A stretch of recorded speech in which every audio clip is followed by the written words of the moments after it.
this video is all about the parent connection, how you can communicate with them and what they're going to see on their end. Now, there are a couple of workarounds using Google that I think would be the best way for you to communicate information with parents. And we're going to be flipping back and forth between my iPhone and my iPad. Right now you're looking at my iPad. My phone, we're going to pretend, is the parent, and the iPad will be the teacher.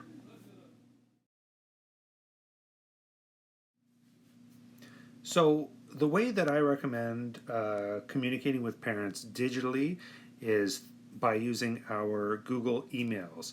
So rp00@pdsb.net, that email address. But one thing that I do at the beginning of the year is I'll send home a little message to parents with, just a little questionnaire saying, can you tell me about your child? Do they have any allergies? What's your access to technology like?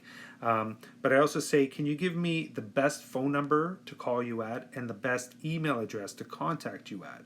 And what I do is I add that to a contact list that I use later on for emailing parents.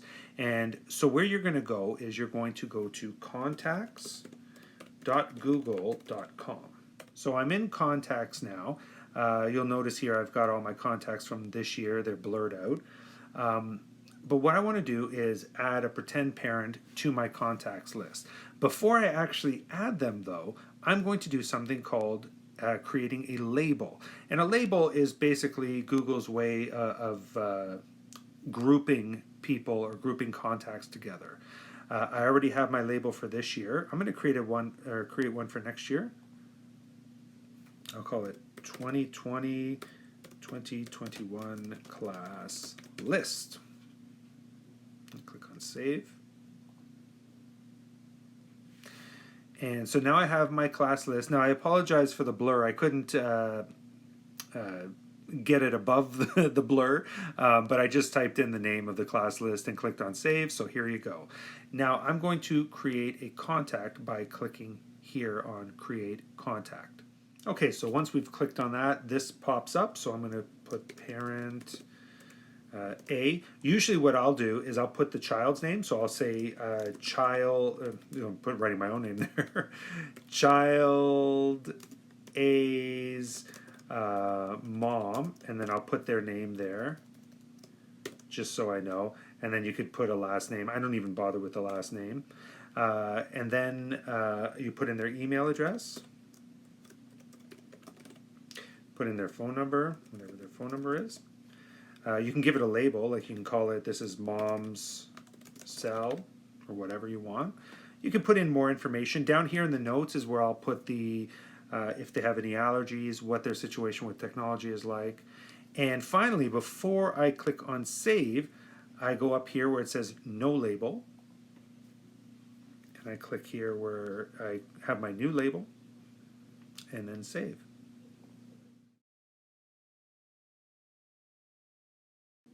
Okay, so the next thing that I recommend for you to do is to create a Google Calendar.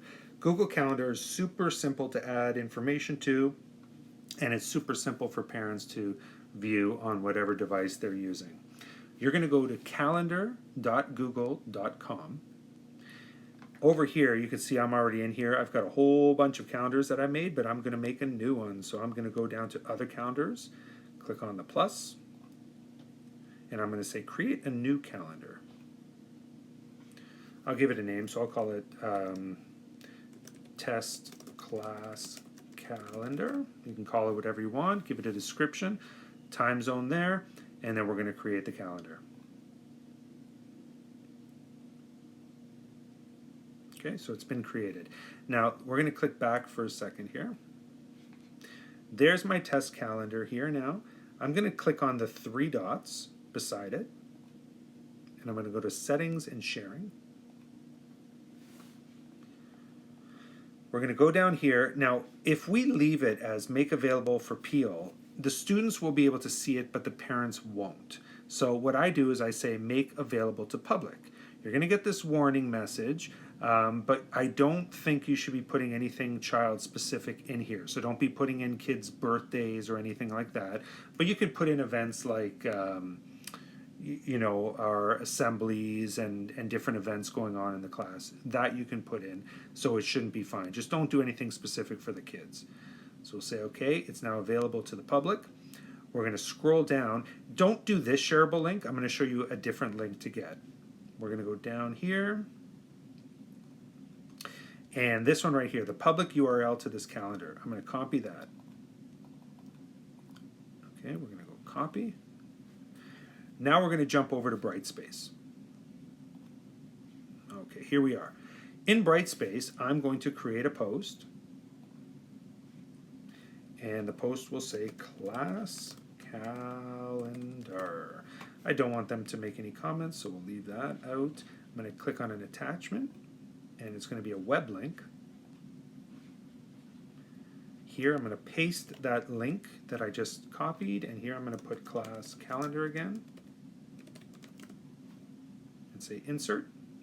And then we're going to post it. Now you'll see a little drop down up here because it's on Pulse. That's fine. Now, if we just leave it like this, we're going to have a problem because as we post new activities, this is going to keep getting bumped down. I don't want that. I want it to stay up at the top. So we're going to click on the three dots. We're going to say pin post to top. And now for the rest of the year, no matter what you post, everything is going to be kind of bumped down here, but that class calendar will always be on the top. So it's easily accessible by parents and by students.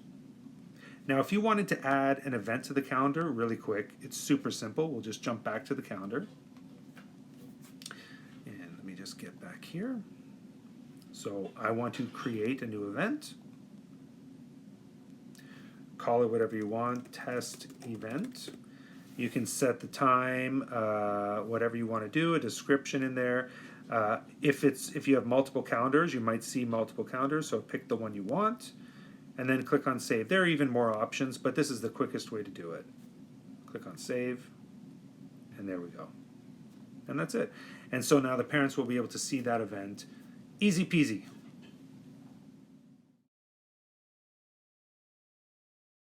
Okay, so now we're in parent mode, and the way that the parents access the Brightspace information, the Google Calendar, is what they're going to do on their device. They're going to type in parent.peelschools.org. They're going to be taken to this. If they don't have an account, they can click sign up now. I do, so I'm going to click on this and I'll sign in.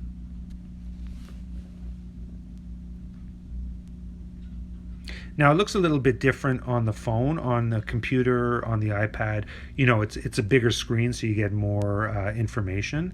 But basically, they've got Peel information at the top.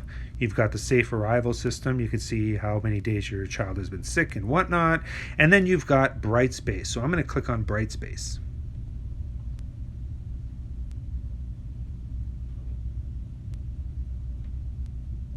All right, so you can see that my little guy has no upcoming work, doesn't have any grades, no portfolio items. The portfolio is like Seesaw. You've seen that in a previous video, but he has nothing there.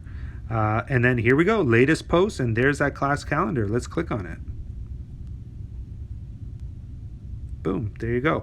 And so now you could see, they can view the class calendar. They can see a week at a glance. They can switch it to month. This is just at the top of the screen. They can switch to month. It's hard to read that test, but if I touch it, that will pop up and then I can see. This is just a very simple way for them to access that information. I really like it. I think it works well. So in combination with the email and the Google Calendar and Parent Connect, I think you've got all your bases covered, and it's a super slick way to keep in touch with parents and keep them in the loop.